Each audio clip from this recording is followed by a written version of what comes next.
Given today's networked economy with its extreme wealth disparity, many wonder how they can contribute. How does one not get discouraged by the concentration of wealth? What can you do to exist within this kind of asymmetric economy and still find meaning and make a good living? Well, the usual solution offered by many is where people on YouTube and other social media sites say they can teach you how to make money online or generate a ton of followers.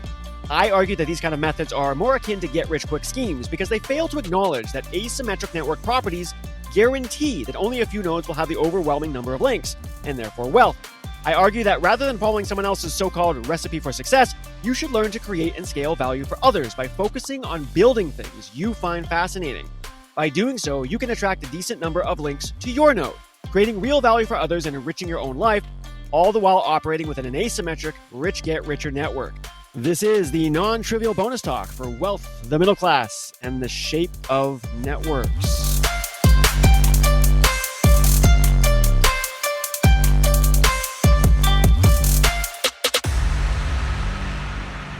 Okay, so if you take a look at today's networked economy, as I talked about in the main section, the main episode, we've got this extreme wealth disparity. We understand some of the mechanisms behind why that is. We've got this, hub formation that occurs in networks, and it is what it is. That's how complexity works. That's what you should expect when you run into these networks, and these networks are driving today's current economy. And so people are going to, obviously ask themselves, unless they're in one of those big hubs already, kind of concentrating their own wealth, how do they contribute? How do they become a part of it? And it would make sense that a lot of people are asking themselves this question because, there's this gap or this lack of middle class, right? I mean, most people, you could argue, are not necessarily, contributing that the way they might want to into these networks. I mean, that's why we have this health disparity to begin with. So what can you do? Well, how do you exist within this asymmetric economy? I've already argued in the original part of the episode here,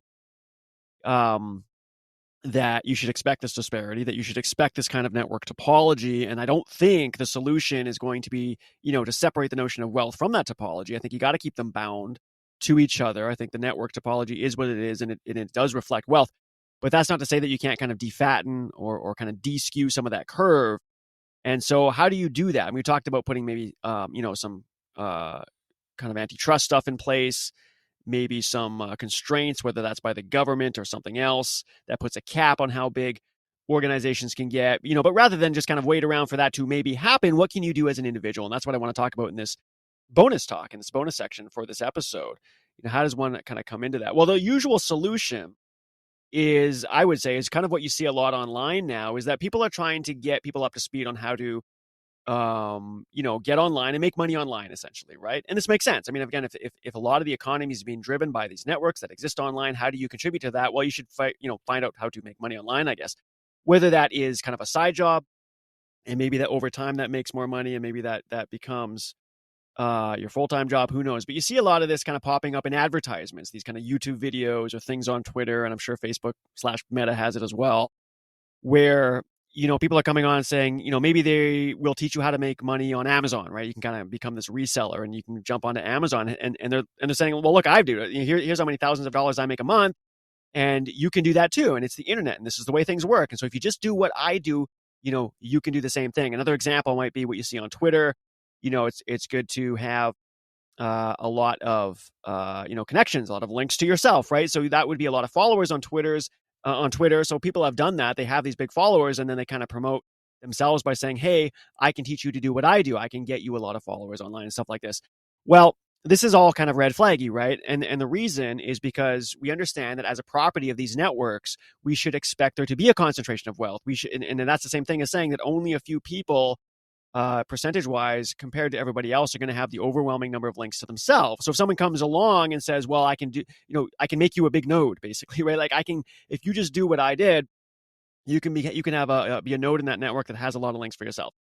Well, I mean, so right away, either you're kind of like, well, if this is going to work for a lot of people, that would mean that would be changing the topology, and then the network wouldn't have a concentration of wealth. You're basically saying a bunch of people can come in here and have a lot of those links come to themselves. I mean, there's only so many resources, there's only so many connections that certain people can make. So it doesn't make sense that everybody can have a lot of connections, right? Not really.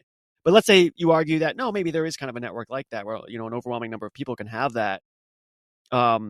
again, you're shifting the topology by quite a bit. You're not really respecting the fact that you have these fat tail distributions, these Pareto-like distributions where very few people have the overwhelming number of links. So again, you're kind of trying to get away from maybe what's natural there.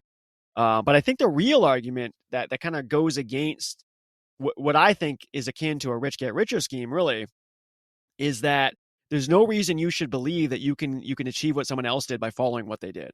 And that's a common thing. If you go to the business section in the bookstore, and that's, the overwhelming number of books are really about that, right? They're saying like, hey, I got successful and I figured out what works, and now I can teach you to do the same thing. And I want to be clear here. I don't think a lot of people are being, nefarious or bad. Like these are a bunch of schemers. I mean, maybe some of them are, but these so-called get rich quick schemes, as I'm labeling them, the people probably think, who are writing these books and who are making these videos, they probably think they have figured something out, right? But that's really a survivorship bias, right? I mean, if you come out on top of something, you're going to look back at your own story and say, well, I did this and I did this, and then you're going to think that's how you got there. And maybe there's a little bit of truth to that. Maybe there's certain decisions you made that kind of put yourself in opportunity's way. Maybe there's certain kind of things you were leveraging. But at the end of the day, that's a lot. That's a narrative, right? And a lot of it's going to be quite a bit of a false narrative, because that's just how it is. Again, going back to the causal opacity, right? You can't really uncover the reasons why certain patterns emerge. So when people get successful, and there will always be a certain number of people who do get successful. I mean, people can be acting completely randomly, and a certain number of people will be successful. But that random emergence of success will have people who have stories, because everybody has a story. I mean, if someone wins a lottery, someone has a story. I got up and I was going to pick my birthday numbers, or I had a dream about something. You hear this all the time, right? Like if you ask any lottery winner, they do have a story. And it's easy to think about that story as like, maybe there's some meaning to that, maybe, right? But when you think of kind of these things on YouTube or Twitter, or they're trying to tell you how to make money, those are, you don't think of those as lotteries. These sounds like, well, these people, these are real, right? This is people who have done something in an entrepreneurial fashion. They have been able to make money. They believe they found out a way to do it, and they want to share that with you at face value. That doesn't sound like anything particularly wrong with it, right? I mean, why not?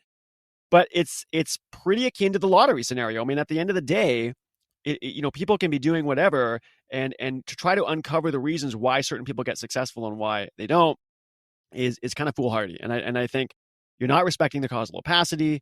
And then under this particular scheme, you're not respecting the fact that asymmetry in the networks has to exist. Only a certain number of people are going to be able to be successful.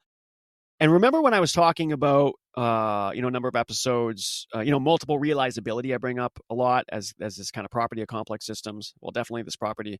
You think about, if you have like a block of metal and it can have a certain temperature, well, there's different ways that temperature could be arrived at. It might be done through friction. It might be done through radiation. You might kind of rearrange, whatever. There's ways to achieve the same thing. And you see this in complex situations because, again, if you have a complex system, you have many nodes that are interacting in many different ways. And but with all that interaction, there's only a certain number of high-level properties that emerge from that. Well, it makes sense that there's many, many, many ways to achieve those same few high-level things, right? So when you have successful people that achieve a good outcome, as we define it in society, it makes sense that there's many, many, many different ways to achieve that same outcome. That is what you should expect. It is not a recipe. So not only does the successful person not know how they got to where they are, that's true. I mean, they can argue against it, but you're really just arguing against a fundamental property of causal opacity in a complex system, right? You don't know. You can't peel back and see what came to what, how the different, kind of billiard balls bumped into each other and had this causal link all the way to the output that emerged, which is your success. You think you do, because we do this all the time, right? We don't create the way we consume. We think that we consume these narratives, these nice causal structure, these simplistic, A and then B and then C and then D, and then this is what happened. And it seems to make sense to us. But we can step back, because you could always ask me and say, well, how do you know that's not how it works? Well, again, you got to look at the properties of complex systems, right? There's statistically, there's many ways that all these kind of factors can contribute and come together to produce the same high-level thing. So when someone comes to you and says they have a recipe and they have a way to achieve something, I don't doubt that they believe that, right? Because this is how people think. But if we're being kind of intellectually honest about the situation, you should know that that's like pretty much a statistical impossibility that you're going to achieve the same thing just because you follow someone else's recipe. Now, you might even know someone who said, well, no, that's not true, Sean, because somebody bought a course about a guy who said they were going to teach them how to make money, and they took that course, and now they're really successful. Yeah, well, yeah, that's going to happen too sometimes, but that still doesn't mean it was because they followed that person's recipe. I mean, if anything, it's probably because getting the course and getting involved in the market at least opened yourself up to the opportunity where you could make money. And then statistically, a few people within that population are going to make money, right? It still doesn't mean it was the recipe that got them there. And you should expect that that is not going to work from you if you followed that exact path. And in fact, following the exact path of someone else is going to lock you into a bad path,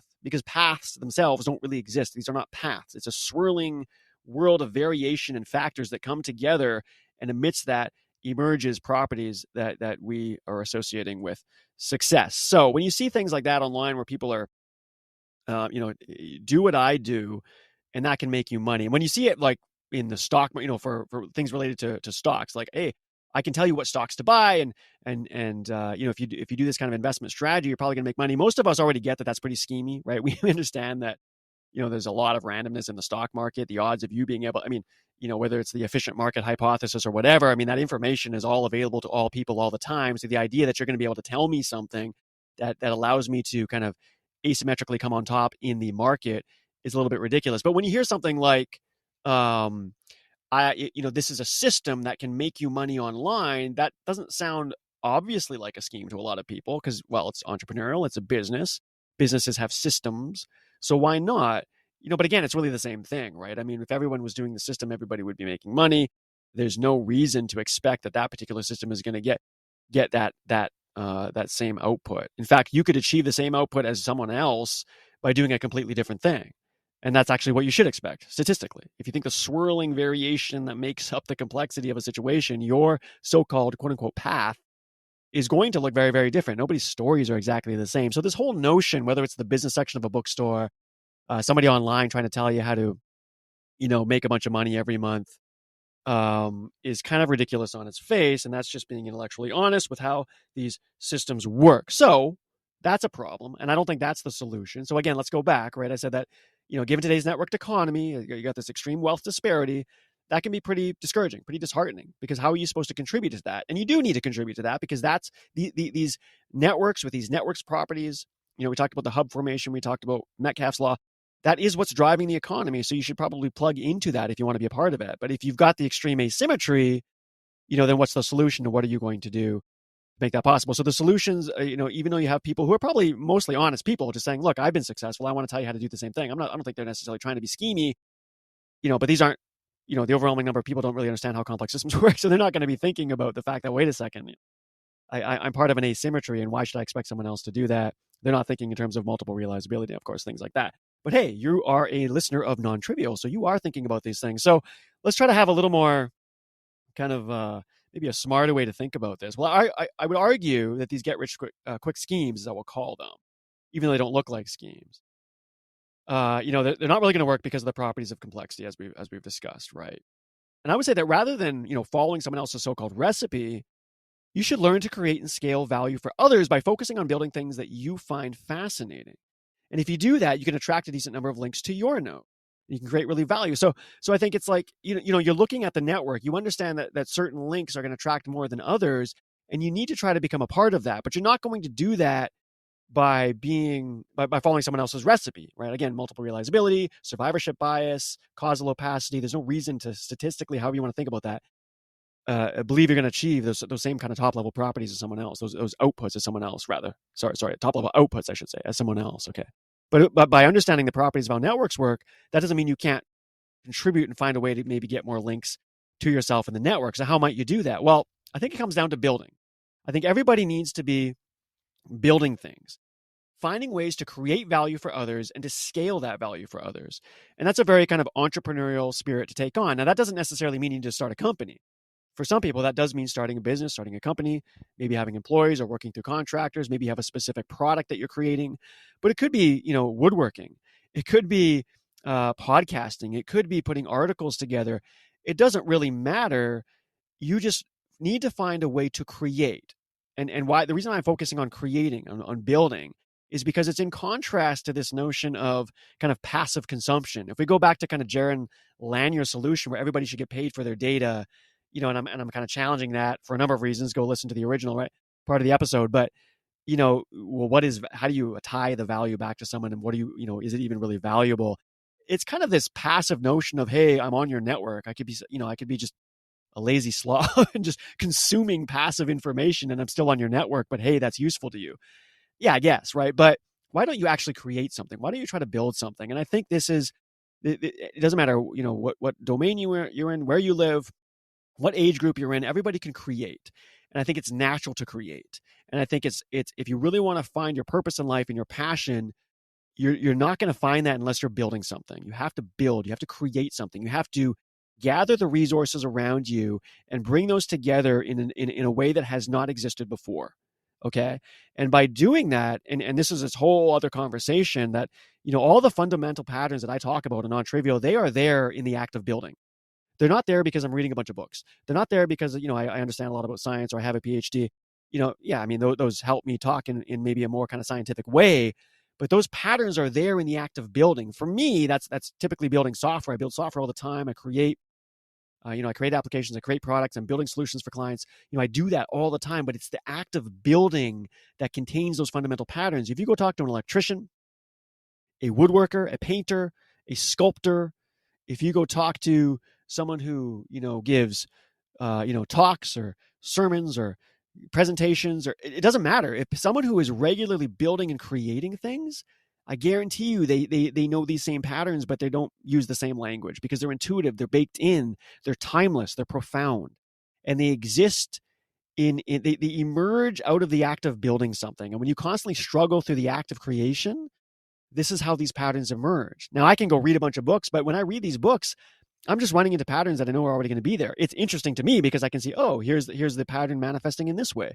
Here it is in the case of democracy. Here it is in the case of, growing networks in an entrepreneurial fashion. Here it is, return to magic. We saw in Paracelsus and his trying to bring medicine. Whatever it is, you can look at all these different stories. You can read and read and read, but all that reading is doing is exposing you to patterns that should already be familiar to you. And I think they are, especially if you're creating all the time.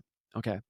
So going back to contributing to the economy, I think you should look to build, create.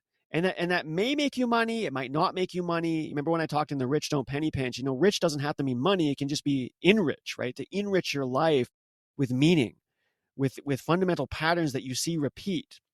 You get better at something. You're creating value. And then you know that other people are benefiting from that value. I think that is something that everyone has to do. And if you do that, I think that is the way that you get into this kind of economy, because the internet, there's a lot of things about today's era that you can complain about. But one of the good things about the internet and the good things going on today is you can be anywhere in the world and you can take the most esoteric, but you can take the most esoteric kind of niche thing and you can build something with it and you can scale with it, right? You don't necessarily have to build your own software. You could go on Patreon. Maybe you're going on Twitter. Maybe you're posting blogs to Medium or Substack. Maybe it's something completely different, and you can get a bit of a following. And that following is not just have a bunch of followers. It's a community. You can have people that you connect with and talk to. And now you have more links coming into your nodes, and that can be massively beneficial. And it doesn't matter what it is. It could be fishing. It could be how to build canoes. It doesn't matter what it is. But you should be creating a community or creating just something and then talking about it and just being yourself, and that will attract more links to you. And that is in my opinion, your best chance to potentially monetize as well, right? I mean, people tend to go after, I think of the medical doctor as an example, right? There's a lot of crappy medical doctors out there, right? There are. Why? Well, because it attracts a bunch of idiots who just want to make money, right? Now, don't get me wrong. I'm not here to call down the medical profession. There are a lot of great doctors. You can't beat a great doctor who's there to help you, has a good bedside manner, isn't just pushing a bunch of pills, is interested in your health, knows that maybe medication isn't always the answer. There are great doctors out there. But you get a lot of crap. You can say the same thing for, data science or product management. These fields that are very, very popular right now, they attract a lot of people. And because of that, people tend to come to it, just because they want to make a bunch of money, and then they end up really sucking at what they do. I mean, statistically, there's a good chance that you're going to get a very crappy doctor, right? Just statistically, you're going to get a doctor that sucks at what they do. You're going to get a data scientist that sucks at what they do. You're going to get a product manager that sucks at what they do. Because statistically, whenever something is popular, you're attracting a lot of people to it for the wrong reasons. Okay. But people do this because they tend to think, follow your passion, follow what you love. That's such a hand-wavy thing. Well, I'll tell you, in today's day and age with the internet, that actually has a lot of utility to it. There's a lot of meaning to that because you can build what you're passionate about. You can actually get it out there. You can build these niche communities. And if you wanted to monetize that, there is a better chance of monetizing something that you don't suck at. Is really the lesson here. The internet allows you to create real value for something you are passionate about, to scale value for other people that you are passionate about it. And because you're passionate about it, you're not going to suck at it. And you're actually going to be pretty damn good at it. And that's the point. And so I think that you can respect the asymmetry that look, today's economy is built off these networks where you have to have nodes that have a number of links to it in order to generate wealth. That's true. You're not going to get away with it. That's the fundamental property of complex systems. That's the topology. But that doesn't mean that, therefore, only a few people can concentrate all the wealth and that you can't be a part of it. A way to kind of de-skew or defatten that topology, as opposed to, let's say, the government coming in and maybe putting constraints in place, is for you to build. Take what you love and build. And it can just be a side project. You can do whatever, but you have to be creating. And if you're creating, you're going to learn fundamental patterns. That's going to benefit all other areas of your life, whether you decide to start your own business or whether you continue to be an employee, but you're now a kick-ass employee because you're really, really good at what you do, and on and on. And that community can enrich your life, not necessarily in a monetary fashion, but maybe you find a way to monetize what you do as well. Because once you have a network, the possibilities are endless. So that's what I wanted to just do as a little quick bonus talk for this. We talk about the networks, we talk about the properties. We have to accept, in my opinion, the asymmetries that exist. This is how these networks form. Rich get richer, right? We talked about preferential attachment and all that stuff. And I said, don't try to artificially separate wealth from the topology and pretend you're going to kind of add a bell curve to things and create a middle class. Respect that these topologies exist. Find a way to actually contribute to it, to be a part of it. And I think the way you do that is to take whatever interests you and build. Don't passively consume. Don't do a Jaron Lanier thing. No offense to him. He's got a lot of great points in his book, but don't do this idea where you expect to get paid for something just because you're on the damn network. I'm sorry, right? Let's own it. You know what I mean? Own who you are. Be self-aware. Understand what drives you. Go create that value and go create more links to yourself in a network. Doesn't mean you get famous. Doesn't necessarily mean you make a bunch of wealth, but it definitely will enrich your life because it's fundamental to create. It's a fundamental thing that people must do. So that's my big solution. So I just want to have a little extra conversation there for everybody. That's all for this episode's bonus talk. Until next time, you're listening to NonTrivial, the podcast that uncovers the patterns that help you understand and navigate our complex world.